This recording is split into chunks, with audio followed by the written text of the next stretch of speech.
how did you kind of end up doing the blog? Basically, I started out as just really interested in music, and started out as a hobby. And with the advent of the internet, there was a few blog companies that allowed you to create blogs. Came out like Blogspot and WordPress, and we're basically, me and a friend of mine from school were working on putting out music that we liked, that necessarily people wouldn't know about otherwise, due to there's such a limited selection of where you can get information of good music. I feel like if you're just listening to the radio. So we're putting out music, and basically I decided entrepreneurially to take this to the next level, because since the internet's like the Wild West right now for me, and basically you go out there, you get a domain, and you get territory in whatever nature field you are interested in. So if we were interested in music and in hip hop and R&B in particular, I decided to do Chicago hip hop focus and R&B, and focus on art and entertainment. And we kind of just, from the ground up, started to build and position ourselves into the industry. And after years of work and doing this and building connections with artists, musicians, PR, advertising companies, sponsors, what have you, anyone involved in the industry, we kind of positioned ourselves. Basically, we took the spot of being, the #1 Chicago hip hop blog by positioning ourselves in that while there was no one else there.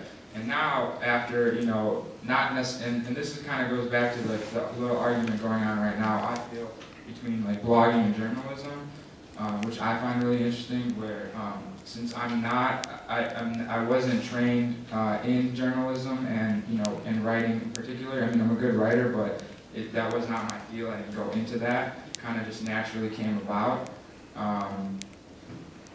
So where I was going with that was we basically positioned ourselves, and learning along the way, we became experts and are hoping to climb these heights with becoming a powerful internet force for putting on underground artists and anyone that's has a hard time being heard.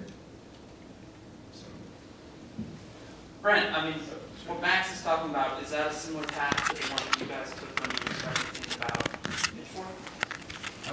In my experience, I think that most music writers are aspiring fiction writers, and just can't, there's no way to break into fiction, so you have to sort of attach yourself to something that's actually popular and that people are looking for. And then hopefully you can get out of it, but often you can't. Because once you write about music, you're just going to go writing about music.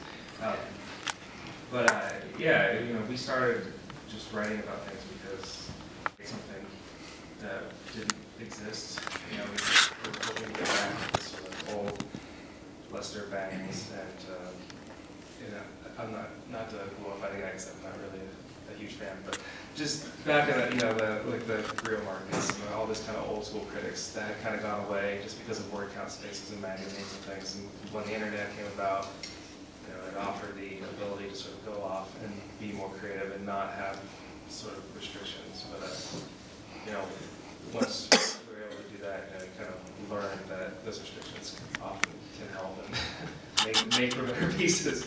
So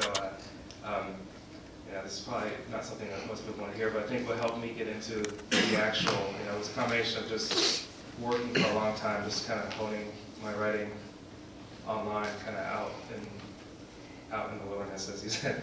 And then what helped me get into Time Out was, having a real job, unfortunately. I had to say, I've managed a bookstore, and having management experience and working with people is kind of what helped me fuse the two things together and sort of journalism into the journalism position, because there's so much like management things that you have to do too. So.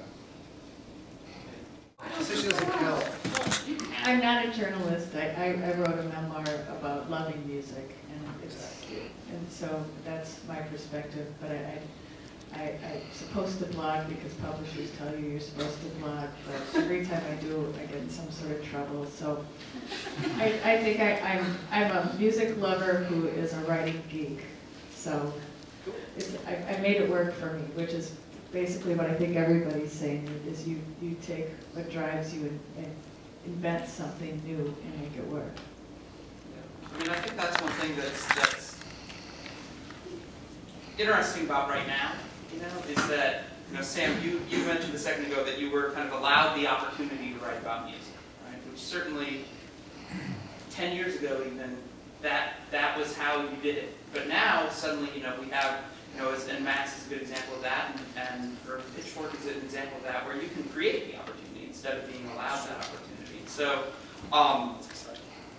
yeah, I guess then, how does that change the equation of what makes someone kind of a professional writer versus an unprofessional writer, and do we care anymore? Does that distinction even matter, or what, you know, what does it all mean when suddenly anyone can be, you know, quote unquote published?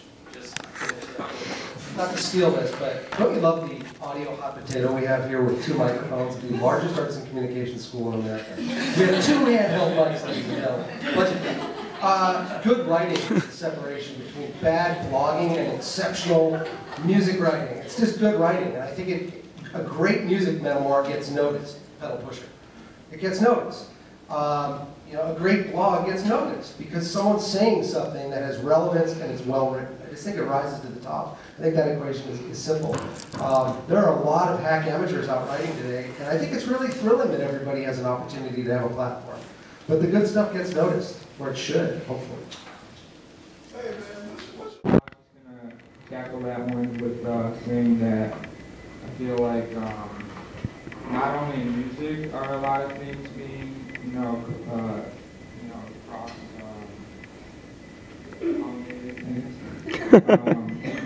but also in like art also, and I think that we're going to move into a direction where we're not going to worry as much about labeling, because like hip hop is like kind of like such a, well, just talking about hip hop, they still dabble in pop to country to like rock to, you know, to folk. I guess I haven't heard the folk one, but and so I think that we're gonna move away from labeling. Just I mean, they'll still be there, but people will just have to accept that it's not one thing. That's actually a really interesting point that maybe is worth kind of stopping at for just a second. Is, you know, are we moving into a place where we can't write around labels as much? Because certainly that would change the way you guys organize Time Out Chicago, right? I mean, everything's kind of broken into its specific genre and things like that. Yet more and more, we do have the ability to cross genres and mash up genres and all of this sort of thing. And as music changes, right, and as the way we can create music and think about it, how then does music writing change to adapt to it? How the evolution of technology is going to influence music writing, in terms of people writing for podcasts where they can incorporate sound clips into it, or incorporate MPEG things for a mobile device, or, you know, so you're writing around technology too, and I think that that's fascinating. I mean, that gets at how technology is going to affect the evolution of all sorts of art spaces. But I think there's a good and bad side to that. I've heard filmmakers saying that they're lensing movies so they're more viewable on an iPod. You know, less establishing shots pulled back. Like, someone told me from NPR that John Ford wouldn't make it today because the big sweeping cinematic shot wouldn't work on an iPhone. And so how is that going to relate to music writing as we write for technology? And I think that remains to be seen. That goes back to this Wild West concept.